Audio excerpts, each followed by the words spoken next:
तुम्हाला पण बनवायची आहे का टम फुगलेली, मऊ लुसलुशीत आणि जाळीदार इडली? हे बघा किती सॉफ्ट आणि किती जाळीदार झाली इडली. आणि ही इडली मी जराही सोडा न वापरता बनवलेली आहे. चला तर मग बनवायला शिकवते. इथे मी 3 वाट्या तांदूळ घेतले. ज्या प्रमाणात तांदूळ घेणार आहे त्याच्या 3/1 अशा प्रमाणात उडीद डाळ घ्यायची.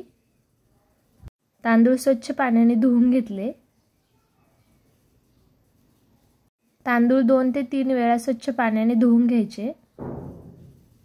इडलीसाठी रेशनचाच तांदूळ योग्य असतो. इतर दुसरा कुठलाही पॉलिश तांदूळ वापरायचा नाही. आता पातेल्यामध्ये तांदूळ बुडून वर 1 बोट पाणी येईल एवढं पाणी टाकून घेऊ. म्हणजे थोडक्यात खूप सारं पाणी टाकायचं आहे. अशा प्रकारे सफेद उडीद डाळ पण स्वच्छ पाण्याने धुवून घेऊ. पाणी टाकून तांदूळ आणि डाळ 7 ते 8 तास भिजायला ठेवून देऊ. मी हे तांदूळ आणि डाळ रात्री 10 वाजता भिजायला घातले होते. सकाळी 8 वाजेपर्यंत ते छान असे भिजले. हे बघा तुम्ही बघू शकता किती छान भिजलेत ते. तांदूळ पण छान फुगलाय आणि डाळ पण फुगली आहे. आता हे तांदूळ आणि डाळ मिक्सरमधून बारीक करून घेऊ. दळताना पाणी वापरताना जे पातेल्यामध्ये भिजायला घातलेलं पाणी होतं तेच पाणी वापरायचं आहे. तांदूळ भिजलेलं पाणी का वापरायचं आहे तर त्यामुळे इडलीचं बॅटर चांगलं आंबतं. मी इथे सर्व तांदूळ आणि डाळ दळून घेतली. तुम्ही बघू शकता ही अशी कन्सिस्टन्सी पाहिजे. दळताना जास्त बारीक पेस्ट नाही करायची. थोडंसं रवाळच ठेवायचं. जास्त पण ठोसर नाही ठेवायचं आणि जास्त बारीक पण नाही करायचं. हे पीठ आंबायला ठेवताना ॲल्युमिनियमच्याच भांड्यात ठेवायचं आहे आणि पॅक झाकण असेल त्या भांड्यामध्ये ठेवून द्या.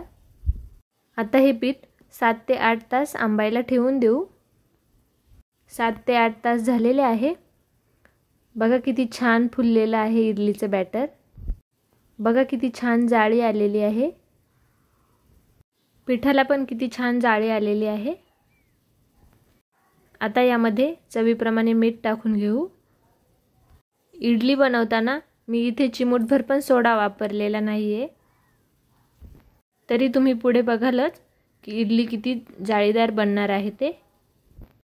तांदूळ आपण 3 ते 4 पाण्याने स्वच्छ धुवून घेतले होते त्यामुळे बॅटरला कलर पण किती छान आलेला आहे. आता बॅटर बनवून तयार आहे. चला इडलीच्या भांड्याला तेल लावून घेऊ. इडली पात्र शक्यतो ॲल्युमिनियमचंच वापरा कारण की स्टीलच्या याला इडली चिटकते. हे तेल फक्त सुरुवातीलाच लावायचं आहे. नंतर तेलाची पण आवश्यकता पडत नाही. छान असं सगळीकडे तेल लावून घेतलं. तोपर्यंत मी इडलीच्या भांड्यामध्ये पाणी ठेवून प्रीहीट करायला ठेवलं होतं. पाणी गरम होतंय तोपर्यंत इडली पात्रामध्ये बॅटर टाकून घेऊ. आता अलगद सगळे भांडे एकावर एक ठेवून घेऊ.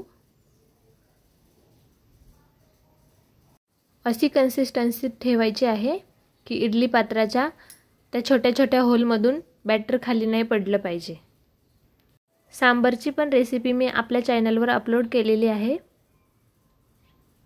त्याची लिंक डिस्क्रिप्शनमध्ये दिलेली आहे. आता इडलीच्या कुकरला झाकण लावून मीडियम टू हाय फ्लेमवर 5 मिनिट ठेवून देऊ. 5 मिनिटानंतर झाकण उघडून बघा किती टम्म फुगलेल्या आहेत आपल्या इडल्या. चाकूच्या साहाय्याने चेक करून बघितलं. पीठ चिटकलं नाही म्हणजे आपली इडली बनवून तयार आहे. आता हे असं चमच्याने इडली काढून घ्यायची आहे. बघा किती सॉफ्टली निघता इडल्या. थोडीशी पण भांड्याला चिटकलेली नाहीये इडली. आता मी तुम्हाला दाखवणार आहे किती परफेक्ट इडली बनवून तयार आहे. वाव, बघूनच तोंडाला पाणी सुटलं की नाही. आता तुम्हीच बघा किती छान जाळी आलेली आहे आणि किती सॉफ्ट झाल्या आहेत इडल्या. साऊथ इंडियन पदार्थ सर्वांनाच आवडतात आणि यासाठी लागणारी खोबऱ्याची चटणीची पण रेसिपी मी आपल्या चॅनलवर अपलोड केलेली आहे. नक्की बघा आणि रेसिपी तुम्हाला मनापासून आवडली असेल तर चॅनलला सबस्क्राईब करून जा.